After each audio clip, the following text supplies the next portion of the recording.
parcours, il est pas linéaire, il est pas aussi linéaire. J'étais d'abord médecin réanimateur et donc j'ai rencontré la mort au quotidien, la souffrance et puis souvent la survie, pourvu qu'on n'insiste pas trop avec nos instruments.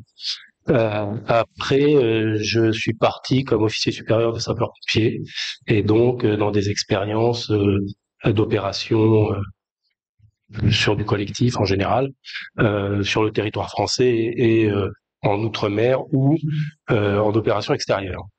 J'ai créé l'unité médico-judiciaire des Yvelines, puis dans un deuxième temps l'unité d'accueil des mineurs victimes, l'ancêtre des UAPED. Et puis je suis passé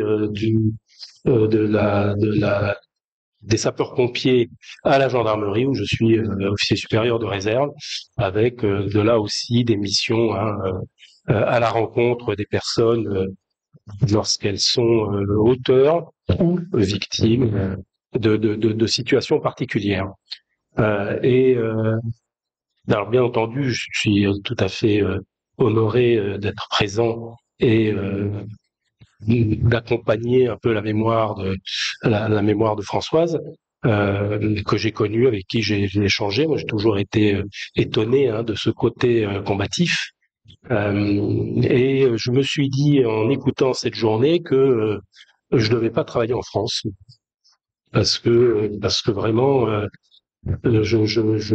j'ai pas vu moi tout ce que j'ai entendu. En tous les cas, moi, je rencontre des personnes victimes un peu laissées à l'abandon, des gens qui sont pas pris en charge, des gens qui sont mal indemnisés, des gens qui sont mal accompagnés. Alors oui, c'est vrai que l'État a laissé a donné aux associations tout un pan de ce qui devrait être un travail étatique.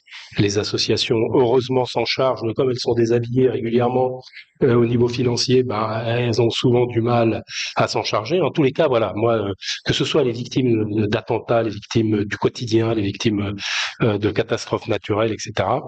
Ce que je vois, par exemple, pour les enfants, dans les procédures pénales, 80% de sans suite, ça veut bien dire ce que ça veut dire. Ça veut dire qu'on nous tanne toute la journée à nous dire libérez votre parole, venez parler, ça va vous aider, ça va vous protéger. Moi, je dis non, c'est l'inverse. Quand tu parles, dans 80% des cas, ça va t'aggraver. Bon, là, c'est ce qui se passe à l'heure actuelle en France. Et donc, j'aimerais moi que effectivement ces journées, ce travail en commun, soient plutôt des moments où on se dise nous, sur le terrain, on rame. Quand je vois une personne victime, je sais pas à qui l'adresser. Parce qu'effectivement, on a entendu tout à l'heure, le CMP, il peut pas. Le centre national ressources, c'est un centre national ressources. Donc, quand je l'appelle, il me donne une liste.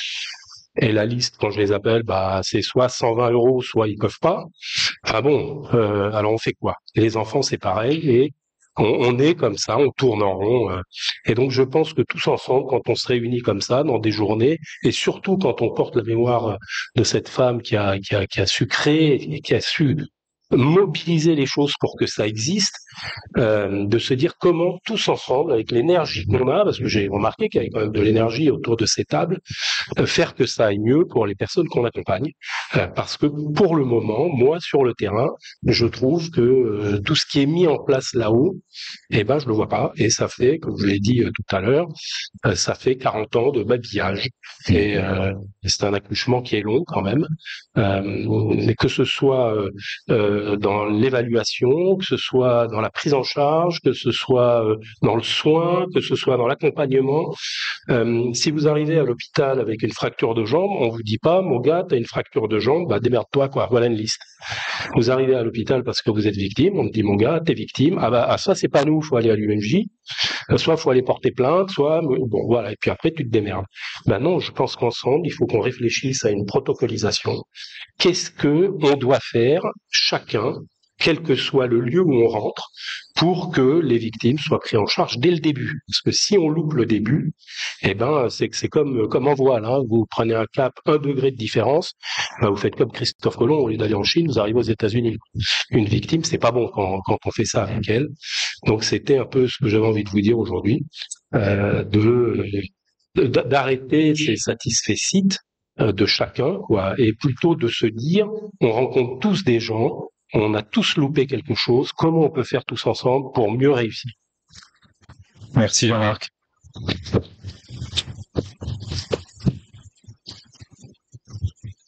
Alors, si vous voulez bien, on va rebondir sur votre intervention et précisément pour essayer de faire bénéficier un peu l'auditoire et partager un petit peu sur ce qui seraient pas des recommandations, mais en tout cas des expériences ou des questionnements positifs. Si on s'intéresse aux besoins des victimes qui sont évidemment pas toutes les mêmes, vous avez parlé de la nécessité d'intervenir précocement. Qu'est-ce qu'on retiendrait du coup sur ce temps précis de l'évaluation de l'expression du besoin formulé par la victime. Et on verra les patients après, peut-être, Corinne, si vous voulez bien. Alors, je crois qu'il faut d'emblée se dire que les personnes victimes sont pas des patients. Alors, les personnes victimes d'actes répétés, on les voit très souvent tardivement dans des états séquelaires, et c'est vrai que là, ce sont des patients. Mais beaucoup de victimes qu'on rencontre, ce ne sont pas des patients, ce sont des victimes, ce sont des personnes victimes d'actes qu'ils ont subis.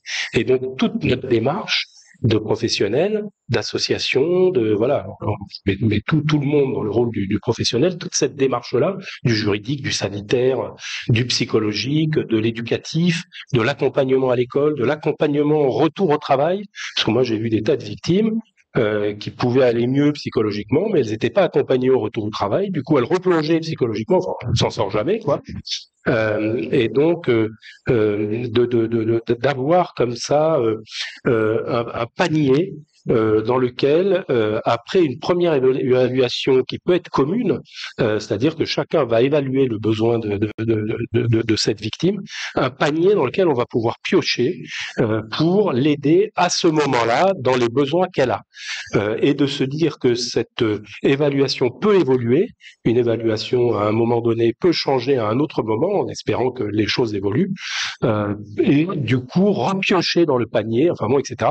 Et donc c'est un accompagnement dynamique qu'on n'arrive pas à mettre en place en France, en tous les cas moi je le vois pas mis en place sur le terrain, qui passe à mon sens par la formation des professionnels. Moi je suis désolé, concernant les enfants, à l'heure actuelle en France, la majorité des enfants sont pris en charge par en tous les cas concernant la psychiatrie, mais pour le reste aussi, par des praticiens adultes. Et donc, ça veut dire que l'évaluation, elle est forcément au mieux faussée, quoi. Hein. Bon, je dirais pas plus. Et donc, ça va engager le décideur à des choix complètement erronés, et on voit les sans-suites du procureur au pénal, on voit le JE qui remet les enfants victimes aux parents maltraitants, on voit c'est ça que ça donne, hein, on voit le JAF, enfin bon, etc. On est confronté à ça. Donc ce panier de soins à travers le besoin des personnes qui va évoluer, et donc ça va nécessiter quoi? Une formation des professionnels et une coordination des professionnels. On en a parlé, mais la coordination des professionnels, ça veut dire que il y a quelqu'un ou peut-être une équipe qui va coordonner tout ce qui se passe autour de la même personne et réfléchir à comment optimiser cette prise en charge sans que un soit supérieur à l'autre. On a besoin de tout. On a besoin de tout le monde. Et cette coordination, elle me paraît essentielle et elle n'est, à l'heure actuelle, jamais mise en place. Il n'y a pas de... Moi, je vois des victimes qui ont été capables de voir un psychologue au commissariat, un autre à la gendarmerie, un autre aux urgences, un autre à l'UMJ. D'ailleurs, ils savent même pas que ce sont des psychologues. Enfin bon, etc. Qui sont suivis par un psychiatre ou un psychologue en ville qui a aucun rapport avec l'association des victimes, sous prétexte de secret professionnel à la con, parce que il y a aussi ça, qui remettent pas de certificat, ce qui fait que moi, évaluateur, je suis emmerdé, j'ai pas de certificat, mais il y en a ils ont une politique comme ça de ne pas remettre les certificats. Je te vois bouger la tête quand je dis secret professionnel. Le secret professionnel, il peut être partagé dans l'intérêt des gens. Voilà. Et ça, c'est important de le dire. On peut partager une partie du secret professionnel dans l'intérêt des gens. On partage pas le reste. On reste dans l'intérêt des gens avec l'accord des gens, enfin bon, etc.